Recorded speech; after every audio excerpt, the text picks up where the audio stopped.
Hello tarot fans.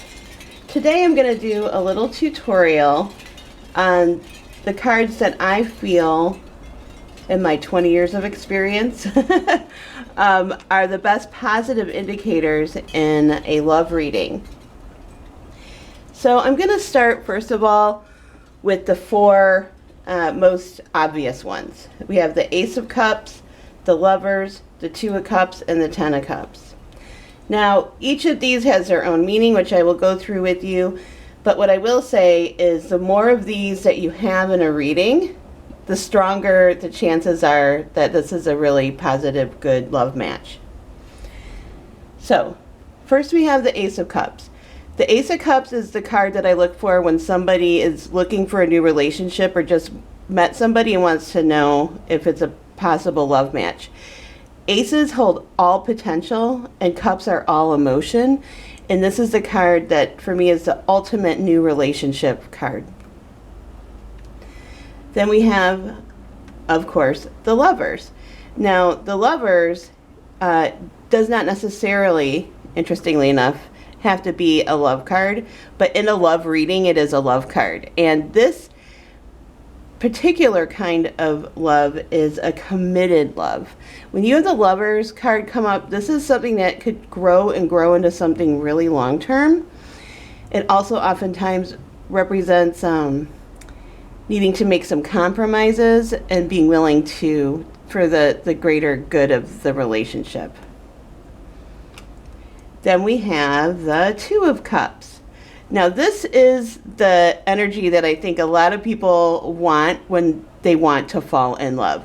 This is very much you only have eyes for each other, you're almost obsessed, you can't think of anything else, and it's like you're high all the time. That's the Two of Cups. Now, whether or not that leads into the Lovers, which is a long-term committed relationship, you know, you have to look for other indicators of that. But this is where it all really starts. And then in a positively aspected reading, to have the Ten of Cups, especially in your outcome, to me, it's the happily ever after card. This is sort of the culmination of the whole cup suit. It's very joyful, and oftentimes, especially if it's with, let's say, the Four of Wands, sometimes I even think it may mean marriage if that's what the person wants. So, yes, these are the four most obvious love cards to get. The Ace of Cups, the Lovers, the Two of Cups, and the Ten of Cups. Now, other readers may feel different, but this is my experience. So now I'm going to go into some other cards that, particular to a love reading, I feel are positive. And this first one you might find surprising. It is the Devil. Now, why would I think that the Devil card would be a positive love card? Well, because the Devil is all about sensuality and sexuality, even addiction, and most people want this in their relationship to a certain degree, because if you don't have any Devil energy, then you're basically just platonic friends. Now, in a badly aspected reading, this is not a good card, so this is going to make it in my next video, which is the worst cards to get as well. So as you can tell, when you learn more and more about reading tarot, a lot of the times the cards really are dependent upon what else is going on in the reading. Okay. The next card that I'm going to consider a top love card is Temperance, but this is particular to when someone wants to know if there's going to be a reconciliation. Temperance is a healing energy, it's a blending energy, it's an energy of coming together. Oftentimes it's blending families. So if someone comes to me and they're worried and they're wondering if they're going to get back together with someone and the other cards support it, and that's the key thing again with this card, to me this is the top reconciliation card, and that's Temperance. The next love card is the Eight of Wands. Now again, this does not necessarily have to be a love card, but in a love reading it oftentimes is. One of the traditional names of the Eight of Wands is Cupid's arrows. So if someone gets this card, especially if they also get the Ace of Wands, which is very much a passion card, I know that there's a potential of them getting completely swept off their feet, okay?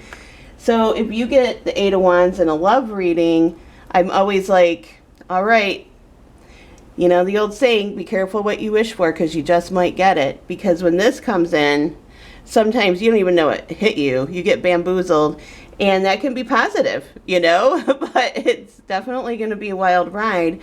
And another thing I will say is with this one, you know, you really have to read between the dotted lines. Sometimes you just want to dip your toe in, and the next thing you know, you're pulled all the way under. So this is a really great, powerful energy, but it also is a sort of sometimes an unmanageable energy. That's the Eight of Wands. And then I think the last two cards I'm going to talk about are the Three of Cups and the Four of Wands. And the reason I put these in a love reading context is just because, you know, both of these are getting out there and hanging out and meeting people, and I sort of feel like, especially if both of these show up in a reading, if you get out and mingle, you're not going to be single, okay? So this is a positive indicator for meeting somebody. And you know, if you were to get this with the Ace of Cups, I'd be like, okay, it's on. Like, go out there this weekend, you're probably going to meet somebody. So those are my top love cards, and that's in my experience. But like I said, other readers may feel differently. I hope you enjoyed that. And if you'd like, please go check out my channel. Every month I do readings for every sign. And yeah, hope to see you there.